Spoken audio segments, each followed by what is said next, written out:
vibrant economy, and all the things that you're going to do. I'm very excited about that. Congratulations. Well, let me talk a little bit about EQT itself.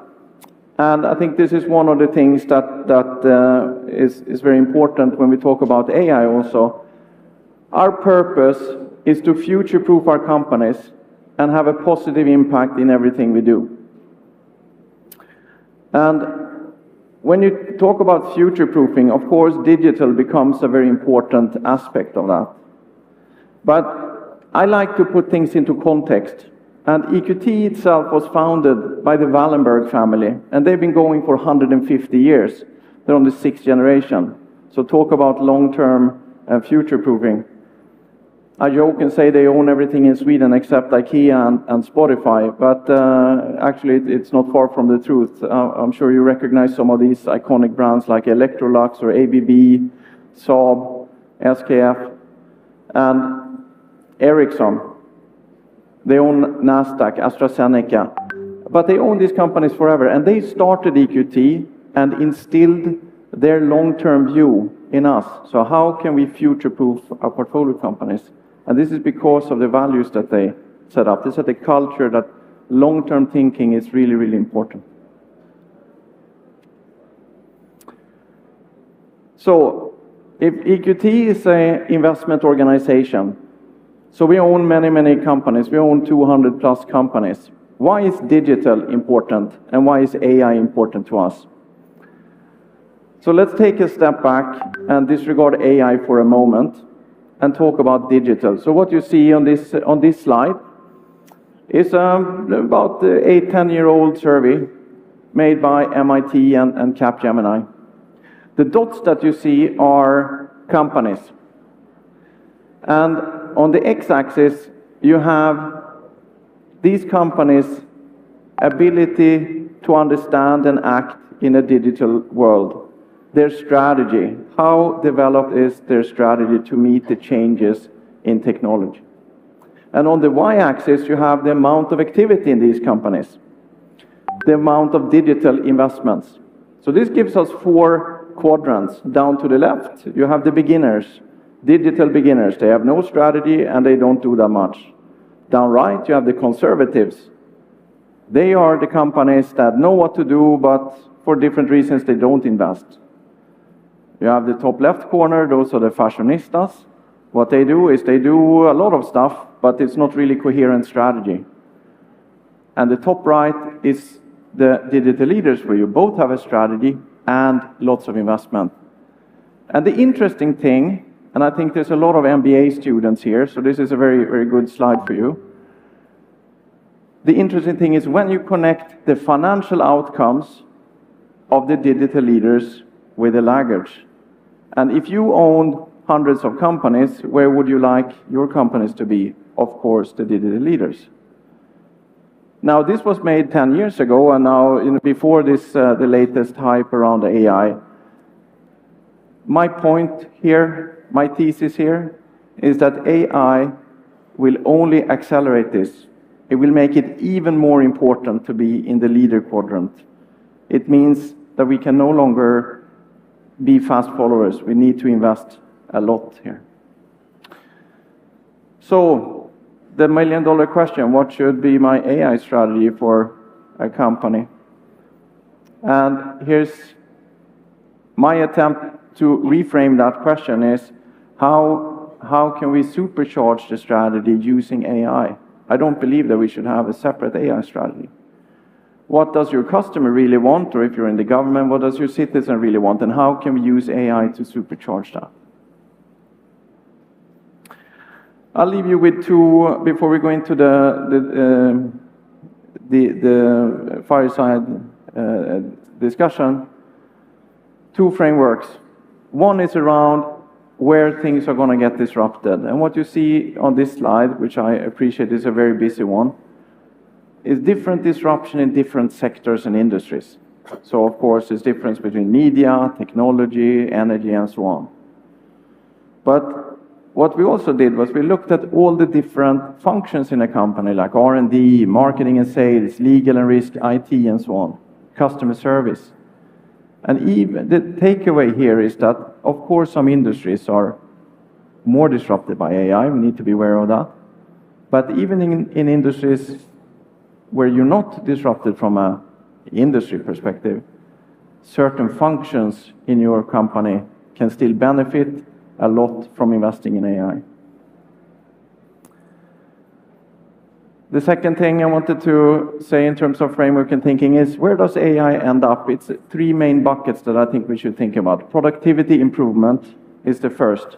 That is available here and now. This is what more can we automate, as an example. And the difference between now and 12 months ago in terms of what's possible to automate is huge. But this we can do now. The second bucket is product innovation. So how do we take AI and add to what we do, augment what we do? This is actually much harder. Nitan is with the Indigo, right? The airline, and Air Canada just recently, they put up this chatbot and turned out that they had a very bad, it invented a new refund and cancellation policy that cost them a lot of money, right? So doing these things is very difficult to do right. And the third part is the value chain changes, which is the things that change over 3, 5, 10-year timeframes, like the rise of the internet. Finally, I just also wanted to share a little what we have invested in here in India in the last couple of, I think in the last 12 months. We've invested in IVF Indira. So it's a large IVF clinic, and talk about having a positive purpose, helping Indian families to get children. And HDFC Credila, which is supporting ambitious students that want to study abroad. And we're very pleased that we're partnering with them as well. So with that, I would like to conclude the initial remark. Thank you so much, Peter. Thank you for that 5-minute, 10-minute run through. Yeah. Okay, let's get into a bit of a conversation then. So, I mean, in terms of companies that you invest in, that AQT, is there a specific theme of companies or any company that you feel will, attempts to solve some problems in the world? I mean, what is your investment thesis? How do you invest in these companies? Yeah, so we are thematic investors. Yeah. So we don't just invest in any company opportunistic. We look at different sectors, primarily 3 sectors. One is technology. Yeah. One is healthcare, and the third one is services, right? And here you have different types of services, financial services, you have technology services, and so on, right? But that's the main sort of themes that we go for. Then they have to be of certain sizes, and they have to be certain growth rates, and so on. But generally speaking, these 3 types of investment. So technology, services, and healthcare. Yeah. Yes. Yeah. And as you rightly said, I mean, AI, by the way, I don't know whether I can do a bit of raise of hands here, but do you know anyone here, when was the term artificial intelligence invented? I don't know how well I get a response from so many people, but give me a raise of hands.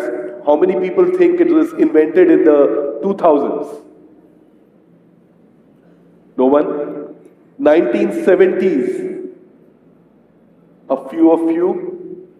1960s. A few of you. some of you are not raising hands for anything. So 1950s. Yeah, most of you have raised. So I think we have a very scholarly audience here. But it was invented in 1950s, right, Peter? Mm-hmm. Somebody came out in one of the universities and spoke about artificial intelligence. And I was reading an article. They had projected that by the end of the summer, of the project, they would make computers, intelligent, right? And like 6 decades later. So, I mean, your point was in one of your slides that AI and digital percolates pretty much everything, right? So maybe just describe that a bit. When you look at your portfolio companies in your role, first of all, how does digitization play a role in services, in technology, obviously, in healthcare? And then we'll come to AI maybe in the next. Yeah, so it's a good question. And for most of our companies, technology, of course, plays a very key role as an enabler for what it is that you do, right? It's not the key service. For technology, for software businesses, of course it is.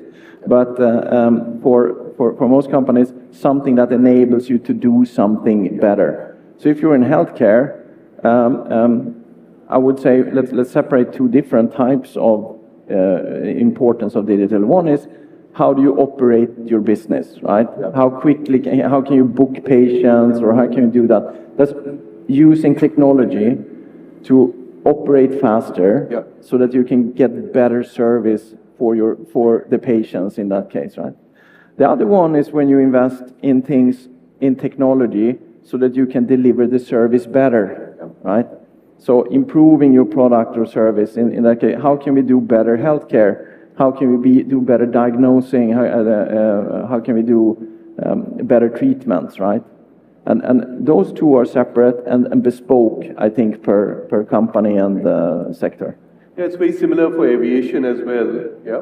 Which is you using technology, as you rightly said, for just operational efficiency, automation of processes. Then also for customer service, because a lot of the kind of interaction today is digital, yeah? But it was interesting, and Ish would know this. I was talking to the ex-Tesla CIO, and he was talking about another dimension, right? Which is the car itself is IT, right? Yeah. So he's talking about service, processes, and then the actual product, yeah? Yeah. And perhaps in healthcare, you must be seeing technology becoming a bit central to health itself. I mean, with programmatic and genetic engineering. Yes, this for sure happens. I think if you look at certain areas of technological development in AI, like image recognition and detecting anomalies and so on, these sort of classification things, or improving the probability that something is gonna work out, right? Because you have better data, you can do a better diagnosis, and you can do a better better assessment of as a doctor, what is it that you can do. But I think one thing that I can share a pretty interesting case study with you. We own a business called Icon Cancer Care. Okay. So they're a cancer provider. I mean, talk about having a positive purpose, right? Yeah. Whatever they do better, it means people get treated from this horrible disease. And one of the things we did there, how can data help there, right? Well, it's a good question, and I think it's one of the questions that we ask our companies is, what does it mean to be a digital leader in your industry and market, right? We don't need to turn you into a Tesla or a Spotify or a Google, but what does it mean to be a digital leader in cancer care? Correct. Right? And then, okay, what can we do then? What data can we use? And we did this project with them, where we went out and looked at all tried to gather the data for all clinical trials that are coming up with different drugs. Where are new cancer drugs in the process of being, so that you can use them for clinical trials? And if you think about a large cancer care operation, of course, they have a lot of different people, a lot of different patients that could benefit from this. But you need to know, you need to have visibility, you need to plan for it, and you need to say, hey, we have someone here, right? And by using this technology to gather this data on drug development and match that with what is it that we have here in terms of our patients, right, and being able to, just be at the forefront and provide the best possible care for that. I think that's an excellent example of how data can be used to actually deliver better outcomes of the core thing that you do. Fascinating, right? I mean, we'll switch on the conversation around AI, but just to conclude, and please tell me if I've got your kind of summary right. So think of technology as an enabler, right? As some of the younger crowd here goes into enterprises, remember it percolates every part of your enterprise, yeah? Not just operational processes, but customer service, and in some digital natives, even the product. Yeah. Even areas like healthcare, which is a great example you just gave, even areas like healthcare, data and technology is having a profound impact. In this particular case, matching and basically getting to personalized healthcare services. Right? So that's great. I mean, technology has been there for a number of years. Is I think, as you rightly said, percolating into strategies of enterprises. And then bang comes AI. After 50 years, Yeah, of finally. ups and downs, it's going to change the world, and then winter. It's going to change the world, and then a longer winter, right? So let me see some of the colleagues here and see if we can. So who has heard of Sparrow AI? One person in the room. I've done this so many times now. So you can almost guess that I wouldn't find too many. But nobody's heard of Sparrow AI? Good. Because if all of you had raised your hands, I wouldn't know what to do, right? How many of you have heard of ChatGPT? Amazing, right? Amazing.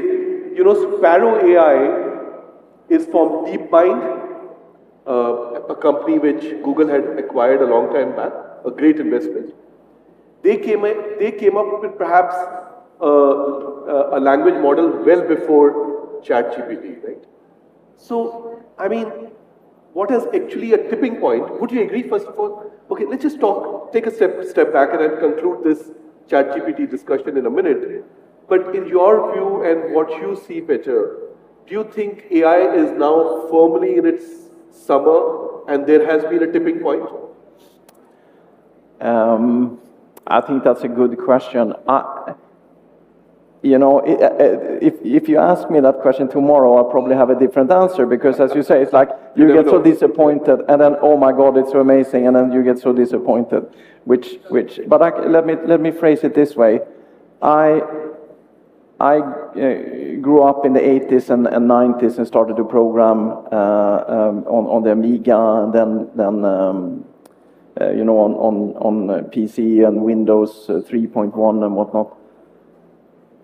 And I could not imagine, in my wildest imagination, the things that we can do today. And the thing is, if you go back 5 years, I could then not imagine, in my wildest imaginations, the thing we can do today. So I think I read this quote by Ben Evans, who writes on strategy, and he said that AI is everything that doesn't work. As soon as it works, it is called software. And I think there's something to that, right? AI now is at the forefront, that bleeding edge where sort of failure is expected. And we're exploring that space now. Actually, as a human race, we're sort of exploring that space. How can we use it? What can we do? And where is it safe to use? And where is it not safe to use? And I'm sure the students in here maybe have used ChatGPT to get some help with writing an essay or something, and you've learned probably the hard way that you need to check it, right? Yeah. Yeah. So I'm drifting away from your question here, but I think it's AI has come to a point where it has to be included in any serious analysis on what investment you're going to make. That's what I'm saying. And I can understand, right? I think with PE and investment firms, you have to put this disclaimer that this should not be treated as an investment advice. Yeah. So I can understand that you're being a bit cautious, and also because you don't know for 100%. Yeah. But I think, Peter, would it be right to say that you feel at least there is some unprecedented progress that we wouldn't have imagined in our lifetime? Yeah. Right? Yeah. And I feel similarly, right? So, I mean, just to give you a bit of a view, how many of you have heard of Indigo? I'm flying back using Indigo this afternoon. No younger, pressure, mate. Yeah, I know. The younger generation doesn't seem to have heard of my company, but how many of you have traveled Indigo? Yeah, that's good. So this is, let me test my own abilities out here. How many of you have booked Indigo flight on our website or app? Okay, a few of you. So obviously as a Chief Digital Officer, I have a lot of work cut out for me. But let me ask this. How many of you have gone to our website or app and used the AI engine called Sky? S-K-A-I. No one. No. Gosh, I should probably go and fire my marketing guy, right? So, as you said, I mean, my view is leaders lead, right? Right? And if there is no experimentation with technology, you will not make progress. Yes. But you've got to be cautious as well. Yes. Yeah. So we kind of worked with Microsoft when their GPT-4 came out. We tested it against all sorts of potential hallucinations, but we put it out there, right? We put it out there in front of our customers. It's called 6C Sky. We've done close to 2,500 bookings, around nearly 200,000 interactions. So I call it a new direct channel. So I don't treat it like a chatbot. It's producing us revenue. Yeah, and of course we are watching it very closely, right? Because there is risk. Yeah, but I mean, just coming back to the topic, I think most of us in our enterprise circles would say that we should be looking at AI. I mean, it's here, it's real, right? But obviously, you've got to be a bit cautious as well, and we'll come to that. Right? So, for the audience out there, besides when you enter the workplace, and some of you are already in the workplaces, make sure you've got your hands around digital, because digital percolates pretty much every part of your business. And then, in the current age of AI, make sure you kind of looking at AI. Right? Yeah. Anyway, consumers are. I mean, most of the folks have used it, right? Yeah. But then just let's look at AI then, and some of the topics that you had. Yeah, AI for productivity, AI for operational excellence. Could you better throw some examples in your vast portfolio of companies where something like AI is being used? Yeah, for sure. Actually, quite a few. I mean, one. And this is, by the way, this is the thing that I think, all you who are students and are about to go out into the workplace, when you go out, please experiment. Everybody loves someone coming back and saying, hey, I tried this thing and this seems like it should work, right? That experimentation and innovation and bringing a new point of view. So I'll give you an example. We have a software company in the US, and they have all these different customers, and they have all these different modules that they sell, and this module costs $100 a month, and this mod, you know what it's like, right? And someone just started to experiment. Can we run some analysis on all this data around our customers? What are the customer profiles, and what modules do they have, and then find which of the customers have not bought that module, and try to find this sort of where can we sell a bit more, right. Where can we provide it? Yeah, the upselling, right? And this is just a 3-4 week project. Yeah. Someone comes up with an idea, use the new technology, and provide something that, of course, is not 100%, right? But it shows, look, there's so much value to be found here. Yeah. And then we can start to invest and properly and think about all the risks and the compliance and all that stuff. But someone that just go in and try to do that. So that's, I think, a great example of like this huge data where we're finding where to go. I think another one is, also healthcare. We have a company that I believe is here today, AGS Health. They do revenues management for this. You know, the U.S. healthcare system. It's very complicated with insurance and what you know, who should be paying and whatnot. And they're applying you know, natural language processing and you know, a bunch of these cool models to automate what they do and make sure that, you know, you get paid what you're supposed to get paid, right? Which is, you know, doesn't sound that sexy. Yeah. It doesn't sound that super exciting, but it's really cool technology, and the outcome is so important for the individuals, right? To make sure that they have the right coverage and so on. So kind of you've seen this in both these areas, the use cases, right? Which are, yeah. I mean, just to add to maybe from an aviation perspective, right, Peter? We are looking at AI, and as you rightly said, maybe start with experimentation, yeah. So definitely on the productivity side, marketing, content generation, yeah. We're looking at, I mean, most of the tools are now baking in AI into their products. Then, of course, call center and employee center, you know, those kind of areas. Then, of course, operational efficiency. A lot of the revenue management and pricing used to be based on operations research in aviation. So now we are starting to look at neural networks to see how that can be done. Yeah, and then That's of course, a great example, yeah. yeah. So I think again, you know, I mean, whether it be customer experience or it be operational efficiency, definitely AI is playing a role. And you've seen not just experiments in your portfolio companies, but definitely valued in it. Yeah, absolutely. Yeah, definitely. Absolutely. So it's quite funny, right? So recently, one of the big players launched another version. So one late evening, I was experimenting with this version, right? And this is not ChatGPT, some other new Google's product, right? So I said, can you tell me something about Neetan Chopra, right? That's me. So it came back and said, sorry, I have no idea. I have no idea who this person is. And you know, whatever they say after that, right? So I got quite offended. Yeah. So I said, can you tell me something about Neetan Chopra, who works in Indigo, who's written a book? So I became very specific.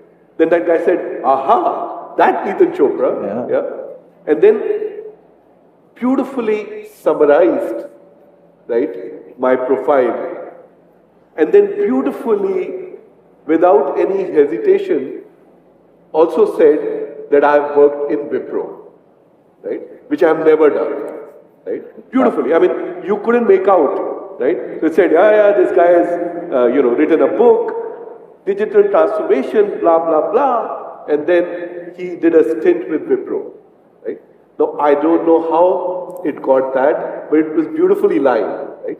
So, you know, as we do these experiments on AI, just your views on how do we cover against these kind of risks?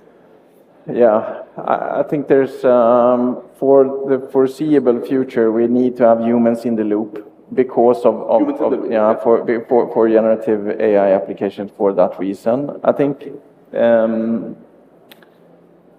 you know, I'll give you an example of how, you know, how do we use AI internally on ourselves at EQT. So one of the things we do, we invested in this. It's called MotherBrain. It's a very cool name. Remember, when you start a project out there, when you go out in work, you should always you know, actually invest a little extra time in the project name. Don't call it Project Falcon or something that everybody does. MotherBrain, everybody remembers that. So we invested, that's our big data place. We take in all this data from all these companies all over the world, and, you know, people, and our own investment, you know, data from internally and so on. And then this helps us to find, you know, what should we invest our time in? Which companies should we go after? So it helps us filter that, right? It doesn't say, invest in this one, right? But it says, this has the characteristics that seems very, very useful. And that helps us saves a lot of time. And we also even do this, so we built this for our portfolio companies that go out And many portfolio companies, you know, they're pretty large, and then they go and buy many other companies. Which companies should they buy and integrate, right? So we have that. That's really cool. Yeah, it's very cool. And you type, it's a large language model behind. Also, so you type, oh, I'm looking for, you know, say something cool, say companies that do IoT solutions and security for IoT solutions in the manufacturing space or something like that, right? And then it helps using that to sift through all this vast database. It's really cool, right? Yeah. But the thing is, to take that to the level of like automatically invest. Yeah. I mean, that gap is just so large. Yeah. But and the same, I think, for you're experimenting with things in the airline industry. The gap from where you are now to fully autonomous pilots and everything is, you know, just operated by one guy. I mean, the gap is just so large, right? But I think trying this and learning what works and where can we do it and, you know, add to it, the more you do that and the faster you do that, you come back up into that digital leader category that I said, you need to have the activity level, right? I think it's easy to try something and then you get burned because you do something that doesn't really work, and then you end up in that conservative quadrant, right? Oh no, let's not do that, let's not try. But you got to keep chugging along, right? Yeah. Well, that's really interesting. I'm sure a lot of the younger generation here would be taking help from AI in their homeworks and, you know, stuff that they write. But what's amazing is one of the top private equity players also asks AI, where should I invest in? Yeah. But of course, I mean, I think that's great. That's great insight. But of course, you know, there is human in the loop. Yeah. Where when you don't tell it to automatically invest as well, then there is a human in the loop which then says, okay, because it could be hallucinating. Yeah, no, and I think this is just one of those areas where it's been very interesting to see, like the latest now with Gemini and Google that try to generate images, and they're, you know, obviously wrong because they put in the wrong constraints. Yeah. And that of course is hurting them. And now how are they going to come back? And the thing is that it's a very, very difficult problem to solve, right? So here I think in AI at the moment, the way I would think about it is sometimes you have problems that are like very tough, concrete problems. It's like moving a big rock. What do? You use power, right? You know, bring the big crane and move it. You know, you can. It's very concrete, right? In the literal sense. In AI and on the regulatory side and the risk side, I think right now it's much more like fog. It's fog, right? And how do you? It doesn't matter how hard you push. It doesn't matter if you're strong or not. You can push.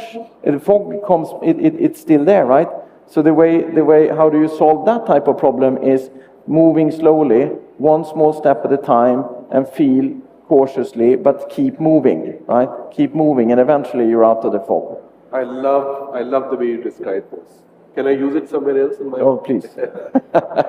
So yeah, I mean, that's a great way of putting it. So I'll just summarize the conversation up till now and then we'll carry on. So again, AI is here to stay. Yeah, it ain't going anywhere. No. Consumers are using it, society is using it, enterprises are using it, PE firms are using it. So, you know, it's kind of percolating into our way of life. I love the way you describe it. It's probably like fog. Yeah. So you sense, clear it up, test, go further, sense, respond, go further. Yes. Don't stop. Yeah. Exactly. Because if you stop, you do stop. I mean, you fall behind, right? And of course, I mean, the reason there is humans in the loop, or you are taking this cautious approach, is because there is not perfection as yet. Yeah? And AI is still an evolving technology, right? So you got to be a bit worried about that. Now, of course, for those of you who are interested in this subject, there is this wave of AI that people talk about, right? So today we are in the wave of artificial, what do you call that, narrow intelligence, right? So you give it a problem, it focuses on that problem, helps you with that problem, right? Then they talk about artificial general intelligence, right, which is which is the singularity as well, where they become as smart as you and me. Perhaps earlier with me, later with you. Right? And then, of course, they talk about artificial superintelligence, which is take over the world, right? The Bollywood and Hollywood world, right? So, I mean, and society's kind of experts are torn on this. You get various experts giving you different opinions on this, right, Peter? Your views on how far are we from, for example, general intelligence, AGI? What's your view on it? Yeah, I think we're pretty far from that. I mean, when it comes to these risks, I think it can be interesting to talk about them from a philosophical perspective, but I am not at all worried about, AI going to take over the world and humanity is going to be extinct. I do worry about if I were a politician and needed to think about policy, I think there are probably two things that I would be worried about. Number one, the very high degree of automation that will be possible very soon. The very high degree of automation that will be possible soon. Actually today, if you look at the big thing around AI today is the ability, in my view, to take unstructured data and make it semi-structured or structured, accurately classify. This unlocks unprecedented level of automation. And when you automate a lot, I think humanity has been doing this for the past 200 years at least, right? But the speed of which this happens now, I think can have a interesting effect in terms of how quickly we get less people in jobs and more automation, right? So that's a worry, the speed of that. I'm sure all the people will find other things to do, but there is a time to take. I think that's one. Secondly, of course, when it comes to policy regulation around privacy and these things, right? I think this is a big thing in Europe, less so other places in the world. But I think here you cannot. There of course has to be regulatory frameworks, but you cannot also be too far out from the rest of the world, because that complicates doing business in a region if its regulatory framework is too different from others. And I think those were the two things I would think of. I would kind of align with you on that, right? Although sometimes when I look at the way Sky responds to our customers, there is this whole field called emergent behaviors in AI, right? Where you haven't really planned for it, but the AI is able to, because of the neural networks and so many neural networks, is able to, what seems like an emergent behavior, that the AI is able to generate. But having looked at all of this, Peter, I would kind of agree with you. We are very far away from singularity, but who knows, right? Some of this is moving at an exponential speed. So what's firm then? What's firm is that when a lot of the new generation takes up work, they will enter a workplace where a lot of the stuff that used to be manually done previously is now done autonomously. Not with automated, but and I think this is one of the things also for especially the students here, right? I don't believe that AI will replace humans. Humans using AI will replace humans who don't, right? So coming back to that, what I said in the opening remarks around, don't think about an AI strategy. You have a strategy, supercharge that with AI, right? And be on top of what's going. You should do that if you think about it for your own career. How can I use the tools available to be as good as I can, right? If I'm a coder, am I using the co-pilots and so on of the world to be learning to work with these tools? If I'm in marketing, am I using these new tools to help generate content, check for simplicity, improve, personalize, automate, hyper-personalization of marketing? I mean, what am I doing to supercharge myself? I think that's the way to future-proof your own career, right? So you're right? So, I mean, just to repeat that a bit, because that's quite an important point of discussion as we get into the last 15 minutes. So yeah, I mean, some of this bit might seem like from the movies, but that doesn't seem to worry the two of us for now, right? And we'll have to see in our lifetime what happens. But what is definite is the world is changing. You know, the world is definitely changing. The world of enterprises has already changed. And what we see together in our respective domains is a fairly high level of automation and a fairly high level of AI percolating into pretty much every form of life, right? So I've been a digital guy all my life, and I started with coding